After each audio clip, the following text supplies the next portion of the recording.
আজকে বাসে উঠছি। বাসে ওঠার সাথে সাথে মানে আমার সাথে একটা মেয়ে উঠলো।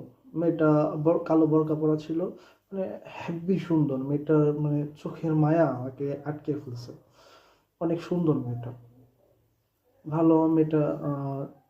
অনেক কথা হচ্ছে। আমার তো চিন্তা ভাবনা, আমার পাশে পাশে সে একটু বসছে। মেয়েটাকে কিভাবে পটানো যায়, মানে নাম্বার টাম্বার কিভাবে নেওয়া যায়, বা হোয়াটসঅ্যাপ নাম্বার, ফেসবুক আইডি কিভাবে নেওয়া যায়, আমার তো চিন্তা ভাবনা সেরকম। কি কি দিয়ে শুরু করবো, মানে শুরু কি দিয়ে করবো চিন্তা ভাবনা করলাম। পরে এক পর্যায়ে শুরু করলাম, কথাবার্তা শুরু করলাম, মানে অনেক কথাবার্তা হইলো। মেয়েটাও টাঙ্গাইল বাইপাস নামবে, আমিও টাঙ্গাইল বাইপাস নামবো। ভালো, মেয়েটার বাসা টাসা কোথায় জিজ্ঞেস করলাম। এখন যাই হোক, অনেক কথাবার্তা, মেয়েটার নাম্বার টাম্বার সবই নিলাম।